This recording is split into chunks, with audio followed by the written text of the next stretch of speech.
Shalom, family. I've been thinking a lot, man, about, just people, man. It don't matter what people put out there in terms of who they say they are, what they, the image that they put out there. You have to test every spirit, and you have to look at people's actions more than anything. People can say all they want, man. People can promise all they want. People can put this image out on social media or just in everyday conversation in our everyday dealings with each other. They give you a picture of what they want you to think their life is like, or what they want you to believe and feel about them or about yourself or about anything around us. And you really have to be careful with that, And that's why personally in my walk I always stress going to the Most High first and foremost for everything, asking Him for the spirit of discernment, for guidance and clarity to lead my path. And I try not to do anything before I've prayed on it.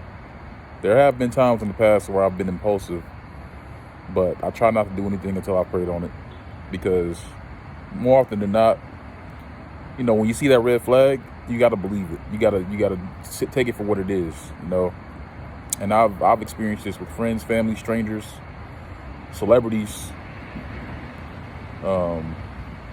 We won't even get to that story right now, but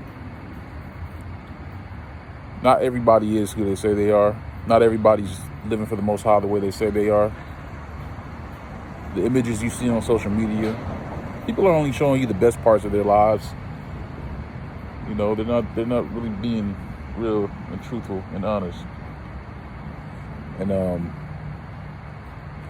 you see these things that they put out, and then when you get around them, or when you really, when you test their spirit, you find out that they aren't who they said they were, or that they don't do what they say they do. And it really starts to mess with you, man. It's like, who can I really trust in this world when people can't even be real with themselves 9 times out of 10? And I really started to kind of really vet my circle and vet those around me, and start to really, really, really, really pay attention. This sister Deborah and her husband, the Watchman. Not too many people, they have their detractors, but I love their message. I love their ministry. I don't agree with everything that they say, but I know they're earnest in what they do.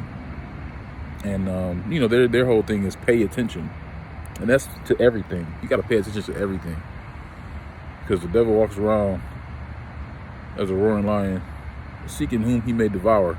I don't know if it's a roaring lion, actually. My recollection of exact scripture is not great, as I often admit. But anyway, the whole point is, you have to be really diligent in this walk, dealing with people, dealing with this world. Even this so-called government who claims to have your best interest at heart. You're paying all these taxes, right? It's tax return season. Everybody's feeling good, getting their money back, getting a few thousand, some stacks here and there, and having a good time and all that. But where's the rest of it, right? Where's the rest of the money that you paid to this so-called government over the past year, or over the past 5 years, over the past 10 years? I see so many things broken in this country. Infrastructure, programs, social programs, not delivering what they promise. And yet I still see us sending 10 billion, 50 billion here, 100 million there, overseas. Black people, so-called black people, not receiving reparations for the wrongs that our ancestors have endured in building this country. And we're told, to get over it. We're told to get over it. But then our taxes go to paying reparations to a people afar off. And they never have to get over it. Every day we have to be reminded.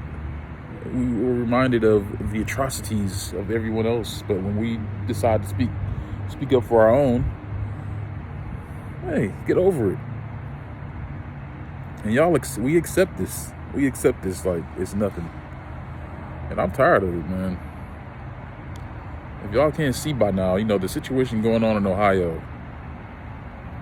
A lot of people saying, "Oh, it's just trains derail. It just happens." So why is it happening multiple times? Like it's happened several times over the past month, less than a month. All of a sudden, all these trains derailing, all these chemical spills, chemical plant explosions. The atmosphere is getting poisoned. The water is being poisoned. The soil is being poisoned in multiple locations, not just in Ohio. And it's in Ohio, not even just in the middle part of Ohio that the initial derailment happened, but in the surrounding areas. But we're also seeing reports of stuff happening in places like Oklahoma and Florida, North Carolina. It's no coincidence, family. But they give you a story, and then everybody says, "Oh, these things just happen, man. Who's to say it wasn't just an accident?" That's what's got us in this mess in the first place. In terms of how bad this country is getting, interest rates keep rising. They say, "Oh, we have to monitor the interest rates. We have to monitor inflation." All these buzzwords. This is another way to say, we're going to keep raising prices on you, and we're not going to raise your wages, and we don't know how to fix this, and we don't know if we're ever going to be able to fix this. How do you fix it?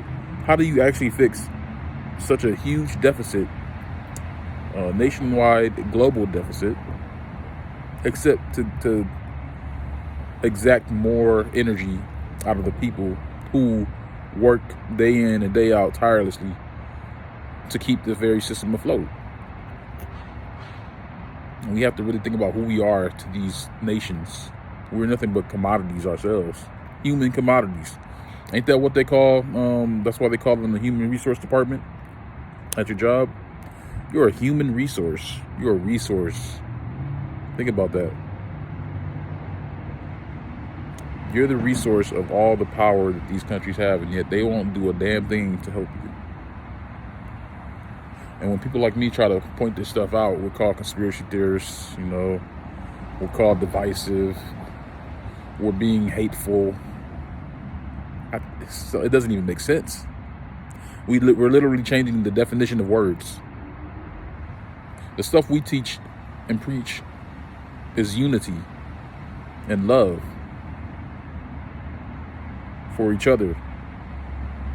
Loving you enough to tell you that we're not living in a desirable situation. But the Bible said that. They said in the last days, good will become evil, evil will become good. And like I said, I expect it from the nations. I expect it from the government. I expect it from those who don't follow the Most High. It's when people who use the Most High's name and come in the name of our Father as a beacon of light. It's those people. Those are the dangerous ones. And I've seen enough of it, especially in recent days, to know I'm just sick of it. Sometimes you don't know who to trust. And that just makes you want to just isolate, I've been isolated a long time now, and I've gotten used to it, I don't feel lonely with my father. I'm actually receiving a phone call, a very important phone call, so we're going to wrap this up. But that was the message.